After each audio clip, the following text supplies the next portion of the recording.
Hello everyone, स्वागत है आप सभी का मेरे यूट्यूब चैनल स्टडी वर्ल्ड 55 के आज के इस वीडियो में। आई होप आप लोग बहुत अच्छे होंगे। तो फ्रेंड्स, इस वीडियो में हम अर्थव्यवस्था यानी कि इकोनॉमिक्स का जो है जितने भी मोस्ट इम्पॉर्टेंट क्वेश्चन आपके एग्जाम में बन सकते हैं उसका जो है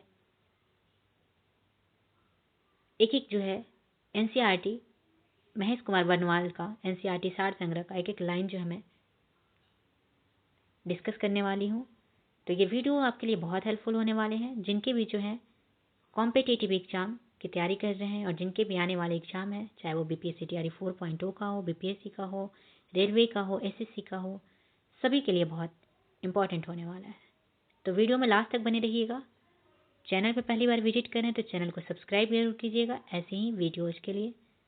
और जो भी स्टूडेंट बीपीएससी से रिलेटेड बीपीएससी तैयारी 4.0 बीपीएससी की तैयारी करना चाहते हैं उनके लिए हमारे चैनल पे practice set time to time upload किए जा रहे हैं, तो आप वहाँ से ज़रूर देख सकते हैं, चाहे वो पीआरटी के हो, टीजीटी के हो, पीजीटी के हो, सभी के लिए।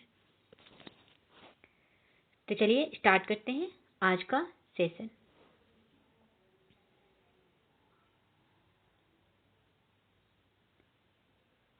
तो अर्थव्यवस्था इकोनॉमी का इंट्रोडक्शन देखते हैं। जब हम किसी देश को उसकी समस्त आर्थिक क्रियाओं यानी कि इकोनॉमिक एक्टिविटीज के संदर्भ में परिभाषित करते हैं तो उसे उस देश की अर्थव्यवस्था यानी कि इकोनॉमी कहते हैं।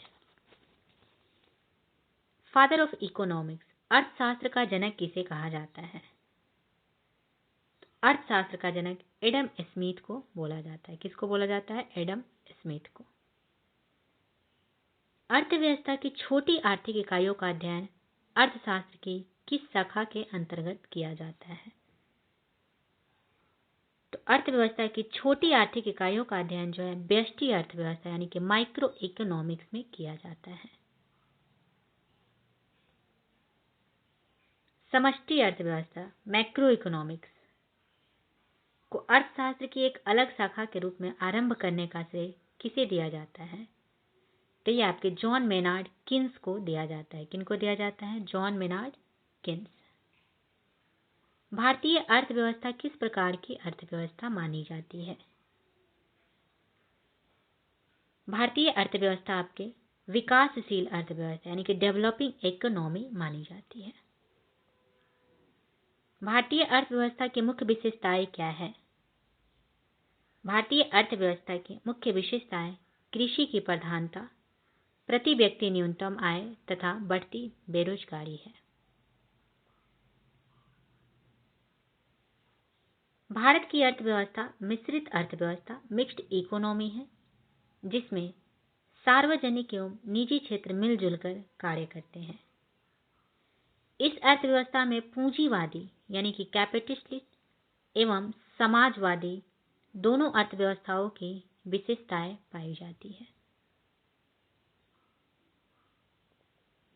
मिश्रित अर्थव्यवस्था की संकल्पना किस अर्थशास्त्री के विचारों से प्रेरित था? मिक्स्ड इकोनॉमी की संकल्पना जो है ये कौन से अर्थशास्त्री के विचार से प्रेरित था? ये भी आपके जॉन मेनार्ड किन्स से प्रेरित था। ये नाम आप लोग जरूर याद रखिएगा, ये बहुत बड़े इकोनॉमिस्ट थे, जॉन मेनार्ड किन्स। बंद अर्थव्यवस्था क्लोज्ड इकोनॉमी से क्या आशय है? तो बंद अर्थव्यवस्था मतलब हो गया आयात निर्यात में गतिविधियां ना होना, ना ही आयात हो सकता है ना ही निर्यात हो सकता है।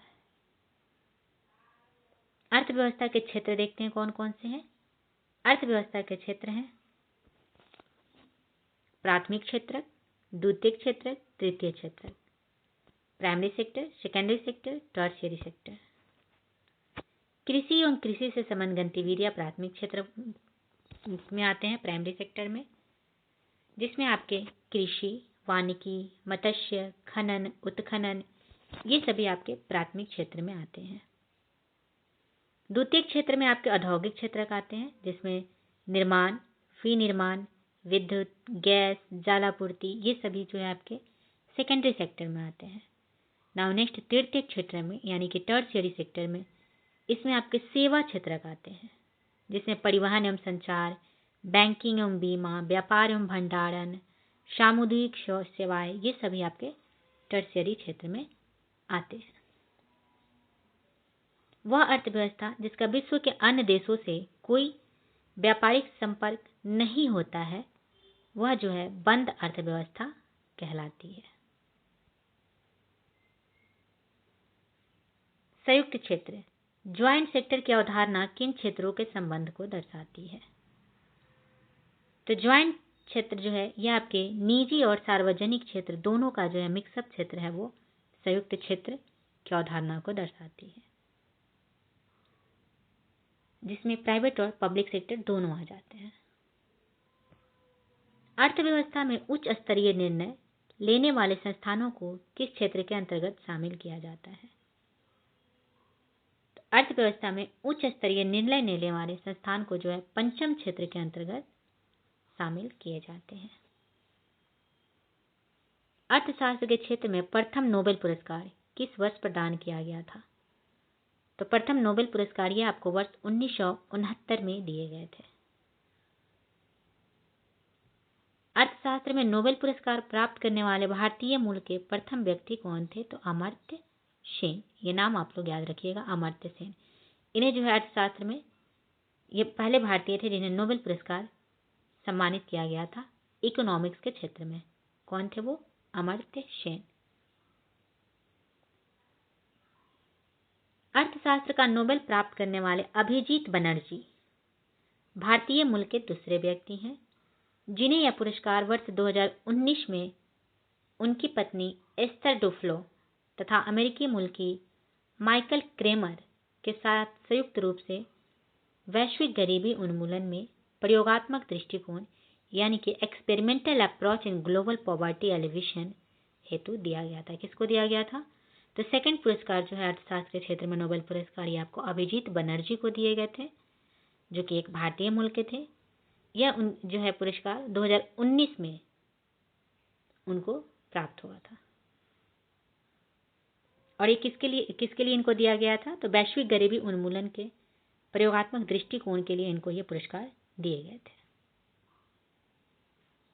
राष्ट्रीय आय और प्रति व्यक्ति आय एक निर्धारित स्तर से ऊपर पाई जाती है। तो राष्ट्रीय आय और प्रति व्यक्ति आय जो है ये आपके विकसित अर्थव्यवस्था के स्तर से ऊपर पाई जाती है। विकसित अर्थव्यवस्था, डेवलप्ड इकोनॉमी। अहस्तक्षेप के सिद्धांत लेसेस फेयर का प्रतिपादन किसने किया था? तो लेसेस फेयर का प्रतिपादन ये आपको एडम स्मिथ के द्वारा किए गए थे। गांधीवादी अर्थव्यवस्था, गांधीयन इकोनॉमी किस सिद्धांत पर आधारित है?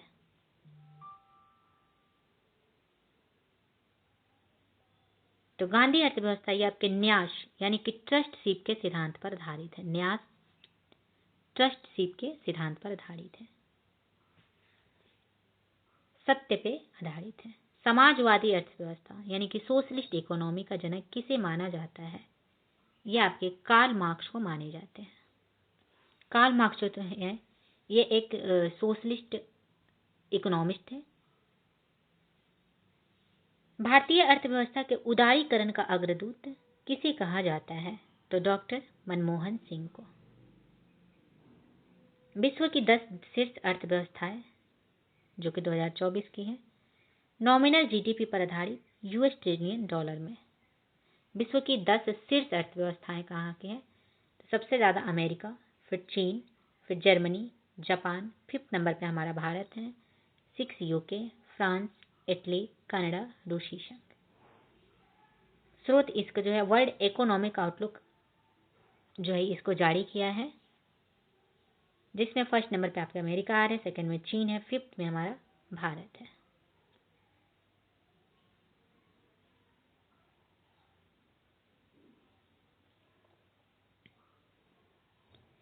विश्व के किस बैंक को केंद्रीय बैंकों की मां यानी कि मदर ऑफ सेंट्रल बैंक की संज्ञा दी गई है? तो बैंक ऑफ इंग्लैंड को। भारत में मुद्रा संबंधी नोटों की निर्गमन प्रणाली किस पर आधारित है? तो न्यूनतम आरक्षित प्रणाली पर जो है आधारित है। न्यूनतम आरक्षित पद्धति मिनिमम रिजर्व सिस्टम के अंतर्गत एक वित्तीय वर्ष में नए नोट निर्गमित करने की प्रक्रिया में भारतीय रिजर्व बैंक 200 करोड़ का एक संरक्षित कोष रखेगी, जिसमें 115 करोड़ मूल्य का सोना यानी कि गोल्ड तथा 85 करोड़ की अंतर्राष्ट्रीय मुद्रा होगी। भारत में ट्रेजरी बिल किसके द्वारा बेचे जाते हैं? तो भारत में ट्रेजरी बिल ये आपके भारतीय रिजर्व बैंक के द्वारा बेचे जाते हैं, आरबीआई के द्वारा। भारत में सिक्के जारी करने तथा नियंत्रित करने का कार्य कौन करता है? तो भारत में सिक्के जारी का कार्य कौन करते हैं? तो ये आपके रिजर्व बैंक ऑफ इंडिया के द्वारा किया जाता है। प्रथम क्षेत्रीय ग्रामीण bank first regional rural bank की स्थापना किस वर्ष की गई थी? तो ये आपके वर्ष 1975 में प्रथम क्षेत्रीय ग्रामीण बैंक की स्थापना की गई थी। वाणिज्य पत्र कॉमर्शियल पेपर किसके लिए साख का स्रोत है? तो कमर्शियल पेपर ये आपके निगम यानी कि कॉरपोरेशन उद्योग के लिए इंपॉर्टेंट स्रोत है। इंद्रधनुष योजना का संबंध किससे है? इंद्रधनुष योजना का संबंध ये आपके बैंकों की वित्तीय सुधार से है। वर्ष 2011 में सूक्ष्म वित्त संस्थाएं यानी कि माइक्रो फाइनेंस इंस्टीट्यूट किस समिति की अनुशंसा पर स्थापित की गई थी? तो सूक्ष्म वित्त संस्थाएं ये आपके YH मालेगाम समिति के अनुशंसा पर स्थापित की गई थी। किसके? YH मालेगाम समिति। भारतीय रिजर्व बैंक के लेखा वर्ष अकाउंटिंग ईयर की अवधि क्या है? तो 1 जुलाई से 30 जून। आरबीआई ने अपने लेखांकन वर्ष को जुलाई जून से परिवर्तित कर अप्रैल मार्च करने का निर्णय किया है। इसके अंतर्गत आगामी लेखा वर्ष जुलाई 2020 से 31 मार्च 2021 तक 9 महीनों की अवधि का रहा और उसके पश्चात सभी लेखा वर्ष 1 अप्रैल से 31 मार्च तक होते हैं। भारत में बैंकों द्वारा प्राथमिक क्षेत्र ऋण दान से क्या तात्पर्य है? तो भारत में बैंकों द्वारा प्राथमिक क्षेत्र ऋण दान से कृषि, लघु एवं छोटे उद्योग तथा दुर्बल वर्गों को ऋण देने से तात्पर्य है। ग्रेशम का नियम किससे संबंधित है? किसका? ग्रेशम का नियम। यह आपके मुद्रा के प्रचलन से संबंधित है। वाणिज्यिक बैंक किस सूची के अंतर्गत आते हैं? तो वाणिज्यिक बैंक आपके संघ सूची के अंतर्गत आते हैं। विश्व का प्रथम केंद्रीय बैंक स्वेरिजेस रिक्स बैंक कौन सा? स्वेरिजेस रिक्स बैंक, जिसकी स्थापना 1668 ईस्वी में हुई थी। कहाँ हुई थी? तो स्वीडन में।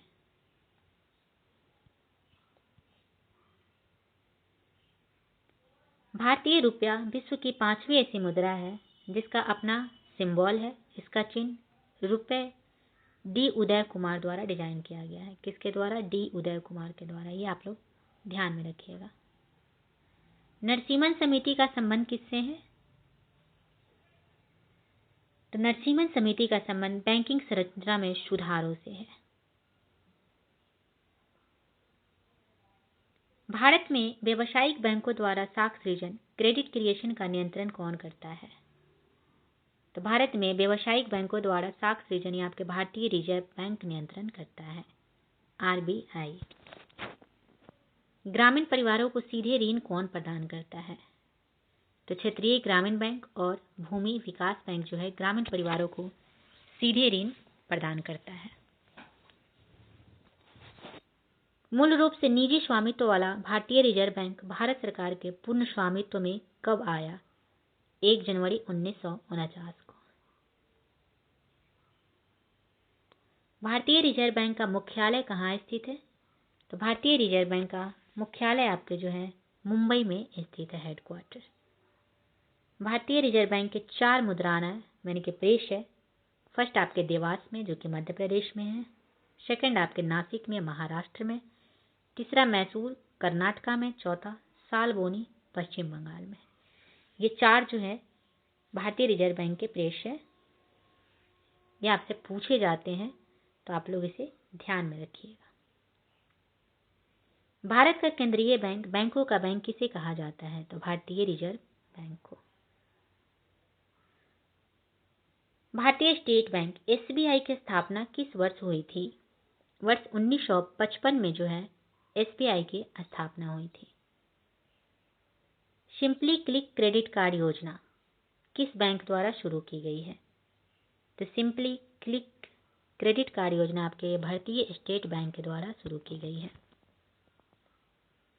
भारत में प्रथम महिला बैंक की स्थापना कब और कहां की गई थी? तो भारत में प्रथम महिला बैंक की स्थापना 19 नवंबर 2013 को मुंबई में की गई थी। कहां की गई थी? 19 नवंबर 2013 को मुंबई में। भारत के किस बैंक ने चीन में सबसे पहले अपनी शाखा स्थापित की थी?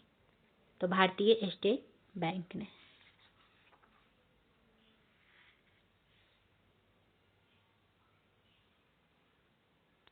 निजी भारतीय बैंकों में से किसने चीन में सर्वप्रथम अपनी शाखा स्थापित की थी? तो एक्सिस बैंक। सार्वजनिक क्षेत्र के 12 बैंक यहाँ पे दिए हुए हैं। कौन कौन से हैं?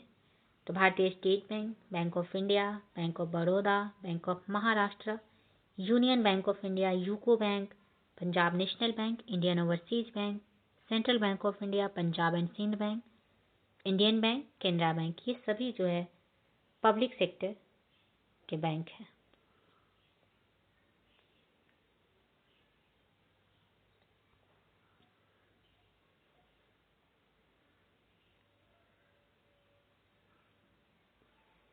किसी निश्चित अवधि के लिए एक देश की राष्ट्रीय आय एक वित्तीय वर्ष 1 अप्रैल से 31 मार्च में उत्पादित अंतिम वस्तुएं और सेवाओं के मौद्रिक मूल्य के बराबर होती है। राष्ट्रीय आय इक्वल टू क्या हो जाता है? तो घरेलू आय प्लस विदेशों से प्राप्त शुद्ध कारक आय। राष्ट्रीय आय लेखा प्रणाली नेशनल इनकम अकाउंटिंग सिस्टम का जन्मदाता किसे कहा जाता है? तो राष्ट्रीय आय लेखा प्रणाली यानी कि नेशनल इनकम अकाउंटिंग सिस्टम के जन्मदाता साइमन कुजनेट्स को कहा जाता है। वर्ष 1949 में भारत सरकार द्वारा नियुक्त राष्ट्रीय आय समिति के अध्यक्ष कौन थे? तो 1949 में भारत सरकार द्वारा नियुक्त राष्ट्रीय आय समिति के अध्यक्ष पीसी महालनोबिस थे। कौन से? पीसी महालनोबिस। भारत में प्रति व्यक्ति आय में वृद्धि की दर मंद होने का मुख्य कारण क्या है? तो उच्च पूंजी उत्पाद अनुपात या फिर जनसंख्या वृद्धि की ऊंची दर, ये भारत में प्रति व्यक्ति आय में वृद्धि की दर मंद होने का मुख्य कारण है। भारत में अर्थव्यवस्था का कौन सा क्षेत्र शेविंग सर्वाधिक योगदान करता है? तो घरेलू क्षेत्र। भारत की घरेलू बचतों में सर्वाधिक हिस्सा किसका होता है? तो ये आपके भौतिक परिसंपत्तियों यानी कि फिजिकल एसेट्स का होता है। वर्तमान में भारत के किस राज्य में प्रति व्यक्ति आय पर कैपिटल इनकम सबसे कम है? तो भारत के बिहार राज्य में जो है प्रति व्यक्ति आय सबसे कम है। भारत में सर्वप्रथम राष्ट्रीय आय की गणना का प्रयास दादा भाई नौरोजी द्वारा वर्ष 1867-68 में किया गया था। तो भारत में सर्वप्रथम राष्ट्रीय आय की गणना का प्रयास किनके द्वारा किया गया था? तो दादा भाई नौरोजी। कब? तो 1867-68 में। इन्होंने अपनी पुस्तक poverty and un British rule in India में प्रति व्यक्ति आय 20 रुपए बताई थी। ये सारे तथ्य आप लोग याद रखिएगा। वर्तमान में किस राज्य में औसत प्रति व्यक्ति आय सर्वाधिक है?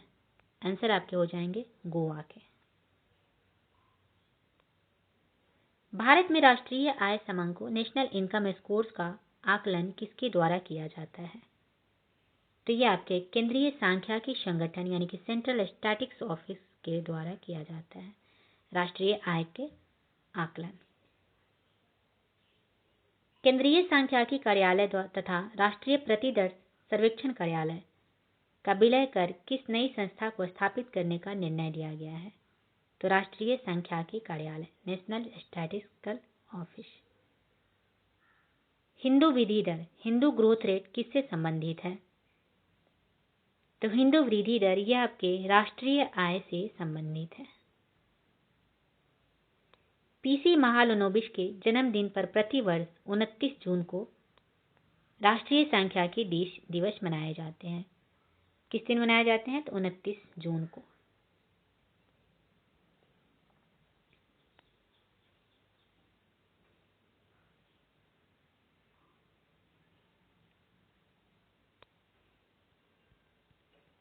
नेक्स्ट है आपका कि MCA21 मिशन मोड प्रोजेक्ट किस केंद्रीय मंत्रालय द्वारा आरंभ किया गया है? तो ये आपके कंपनी मामलों के मंत्रालय के द्वारा मिशन मोड प्रोजेक्ट आरंभ किए गए हैं। एक खुली अर्थव्यवस्था, ओपन इकोनॉमी में अर्थव्यवस्था की राष्ट्रीय आय से क्या तात्पर्य है? तो -C+I+G+X-M।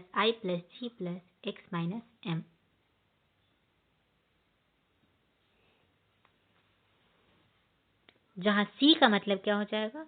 C का मतलब उपयोग, I का मतलब सकल निवेश, G का मतलब सरकारी व्यय, सकल घरेलू उत्पाद का मतलब होता है GDP, फिर उसके बाद कोष्ट X का मतलब निर्यात, M का मतलब आयात, निर्यात माइनस आयात। जहां C plus consumption, I plus gross investment, G government spending, X export है और M इम्पोर्ट दिया हुआ है। सकल घरेलू उत्पाद यानी कि GDP के आधार पर विश्व की 6वीं सबसे बड़ी अर्थव्यवस्था कौन सी है? आंसर आपके भारत हो जाएंगे। मुद्रास्फीति, मुद्रा संकुचन एवं अप्रत्यक्ष कर के प्रभाव को शामिल कर संकलित GDP को क्या कहा जाता है? तो नॉमिनल GDP बोला जाता है। भारत में सकल घरेलू उत्पाद का सबसे बड़ा भाग किस आर्थिक क्षेत्र से प्राप्त होता है? तो भारत में सकल घरेलू उत्पाद का सबसे बड़ा भाग यह आपके सेवा क्षेत्र यानी कि सर्विस सेक्टर से प्राप्त होता है। भारत की राष्ट्रीय आय में ग्रामीण अर्थव्यवस्था कितना प्रतिशत योगदान है? तो लगभग 46%।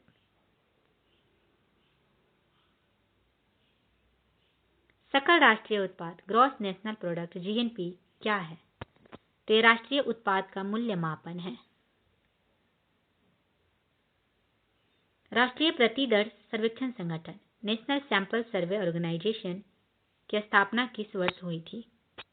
आंसर आपके 1950 में नेशनल सैंपल सर्वे ऑर्गेनाइजेशन की स्थापना हुई थी। राष्ट्रीय सांख्यिकी आयोग नेशनल स्टैटिस्टिकल कमीशन की स्थापना किस समिति की अनुशंसा पर स्वीकार की गई थी? तो राष्ट्रीय सांख्यिकी आयोग की स्थापना यह आपके श्री रंगाराजन समिति की अनुशंसा पर स्वीकार की गई थी। GDP आंकड़ों में आधार वर्ष 2004-05 को बदलकर कौन सा नया आधार वर्ष कर दिया गया है? तो ये आपका वर्ष 2011-12 जो है इसका आधार वर्ष कर दिए गए हैं। सर्वप्रथम वैज्ञानिक विधि से राष्ट्रीय आय की गणना का प्रतिपादन भारत में किसके द्वारा किया गया था?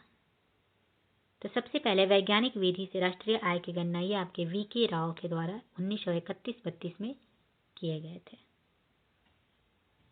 अर्थशास्त्र में ब्राह्म्य मूल्य का से क्या तात्पर्य है? तो आर्थिक गतिविधियों का सकारात्मक या नकारात्मक परिणाम।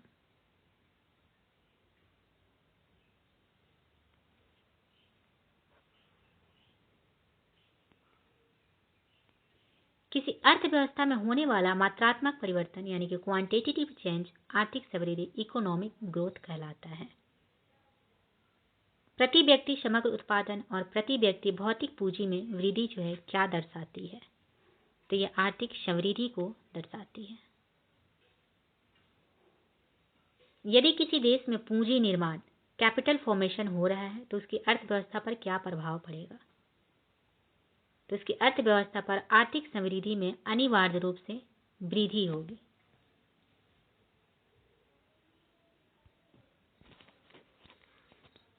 किसी भी देश के लिए आर्थिक समृद्धि का सबसे उपयुक्त मापदंड किसे माना जाता है? तो प्रति व्यक्ति वास्तविक आय को। भारतीय अर्थव्यवस्था ने किस वर्ष में सर्वाधिक समृद्धि दर प्राप्त की है? तो वर्ष 2006-07 में 9.6% सर्वाधिक दर प्राप्त की है। भारत में बचत और पूंजी निर्माण की ऊंची दर होते हुए भी समृद्धि दर कम होने का मुख्य कारण क्या है? तो पूंजी उत्पाद अनुपात का अधिक होना। आर्थिक समृद्धि तथा आर्थिक विकास किस प्रकार की अवधारणा है? तो आर्थिक समृद्धि तथा आर्थिक विकास ये आपके वस्तुनिष्ठ एवं व्यक्तिनिष्ठ अवधारणा है।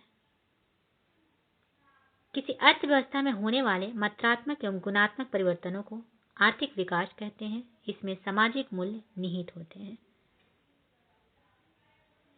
आर्थिक विकास इकोनॉमिक डेवलपमेंट के मुख्य संकेतक क्या है? तो इकोनॉमिक डेवलपमेंट के मुख्य संकेतक है मानव पूंजी में वृद्धि, असमानता में कमी और अर्थव्यवस्था में संरचनात्मक परिवर्तन। आर्थिक उदारीकरण की नीति लागू होने के पश्चात किस वर्ष आर्थिक विकास दर सर्वाधिक रहा? तो ये आपके 2006-07 में जो है आर्थिक विकास दर सबसे ज्यादा था, 9.6%। किस पंचवर्षीय योजना में आर्थिक विकास दर यानी कि इकोनॉमिक डेवलपमेंट रेट सबसे कम रही? तो तीसरी पंचवर्षीय योजना में इकोनॉमिक डेवलपमेंट रेट सबसे ज्यादा कम थी। और किस पंचवर्षीय योजना में आर्थिक विकास दर सर्वाधिक रही, जो कि 7.8% थी? यह आपके 11वीं पंचवर्षीय योजना में। सकल घरेलू उत्पादन जीडीपी में परिवर्तन की दर क्या कहलाती है? तो आर्थिक विकास दर।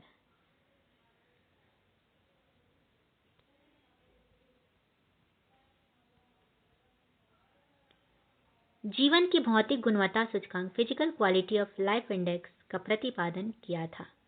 तो मॉरिस ने वर्ष 1976 में। वर्ष 1970 में आधारभूत आवश्यक प्रत्यागम बेसिक नीड्स अप्रोचेज दृष्टिकोण का प्रतिपादन किसके द्वारा किया गया था? तो विश्व बैंक के द्वारा, वर्ल्ड बैंक के द्वारा जो है इसका प्रतिपादन किया गया था। आर्थिक विकास के मापन हेतु क्रय शक्ति समता विधि का प्रतिपादन किसने किया था? तो जीआर कैसेल ने। किसने किया था? जीआर कैसेल ने। विश्व बैंक के अनुसार क्रय शक्ति क्षमता परचेजिंग पावर पैरिटी पीपीपी के आधार पर चीन एवं संयुक्त राज्य अमेरिका के बाद भारत तीसरी सबसे बड़ी अर्थव्यवस्था है। किसके अनुसार? तो विश्व बैंक के अनुसार क्रय शक्ति समता के यानी कि परचेजिंग पावर पैरिटी के आधार पर।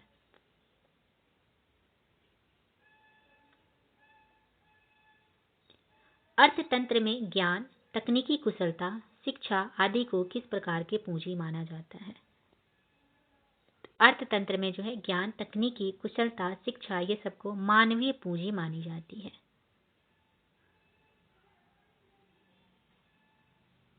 भारतीय मानव विकास प्रतिवेदन प्रत्येक प्रतिवर्ष गांव यानी कि सैंपल विलेज से संबंधित क्या जानकारी प्रदान करता है? तो ये आपके आधिकारिक संरचना, सुख साधन, शिक्षा तथा स्वास्थ्य संबंधित सूचकांक की जानकारी प्रदान करता है। किस अंतर्राष्ट्रीय संस्था के द्वारा वर्ष 1990 से मानव विकास सूचकांक ह्यूमन डेवलपमेंट इंडेक्स HDI को प्रस्तुत किया जाता है? तो 1990 के बाद जो है आपके किस अंतर्राष्ट्रीय संस्था के द्वारा मानव विकास सूचकांक को प्रस्तुत किया जाता है? तो संयुक्त राष्ट्र विकास कार्यक्रम यानी कि UNDP के द्वारा। संयुक्त राष्ट्र मानव विकास सूचकांक किसके द्वारा विकसित किया गया था?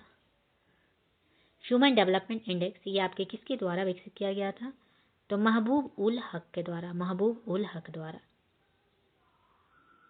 मानव विकास सूचकांक के 3 मुख्य घटक कौन से हैं?